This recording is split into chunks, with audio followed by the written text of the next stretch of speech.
मित्रांनो, मी किरण शिंदे, इंजिन ऑर्गॅनिक्सचा प्रतिनिधी. आपण आलेलो आहे जुन्नर तालुक्यातील रोकडी या गावामध्ये. तर या गावातील प्रगतशील शेतकरी सागर भाऊ मुरादे यांच्या शेतात आलेलो आहे आपण. हे एकंदरीत कांदा बागायतदार असं यांची ओळख आहे. तर सागर भाऊ मुरादे यांनी आपल्या इंजिन ऑर्गॅनिक्स कंपनीचे नॅनोझिम एक्सट्रूड हे कांदा पिकासाठी वापरले होते. तर त्या प्रोडक्टचा आपण त्यांना रिझल्ट कसे आले ते थोडंसं त्यांच्याकडून जाणून घेऊ. नमस्कार भाऊ. नमस्कार. आपण जे नॅनोझिम एक्सट्रूड वापरलं त्याचे रिझल्ट कसे वापरले किंवा रिझल्ट कसे आले किंवा कसं वापरलं आपण शेतकऱ्यांना सांगा. मी पाण्यातून सोडलं होतं. पाण्यातून सोडल्यानंतर एक 10-15 दिवसांनी त्याचे रिझल्ट चांगले 10 दिवसांनीच यायला चालू झाले.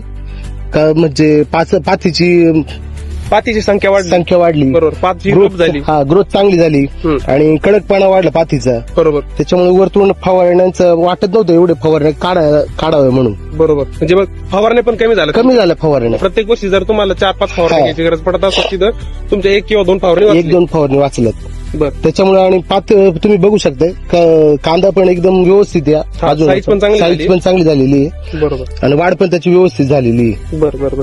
एकरी काय प्रमाण वापरलं होतं? डोस किती घेतला तुम्ही? एकरी 15 किलोचा डोस घेतला. एकरी 15 किलो प्रमाणे तुम्ही पाण्यात भिजवलं आणि फ्लड पाण्याला दिलं होतं. पाण्यात सोडलं. पाण्यातून सोडलं. एकंदरीत रिझल्ट चांगले आले तुम्हाला. बाकी शेतकऱ्यांना काय सांगाल तुम्ही? बाकी शेतकऱ्यांना हेच सांगाल की आवर्जून तुम्ही हे प्रोडक्ट वापरा. बरोबर. कारण याचे रिझल्ट खरं चांगले आहेत. आणि पाती सिलिकॉन म्हणजे मी बघितलं का सिलिकॉन पण जास्त म्हणजे चांगल्या प्रमाणात त्याचं व्यवस्थित वाटलं.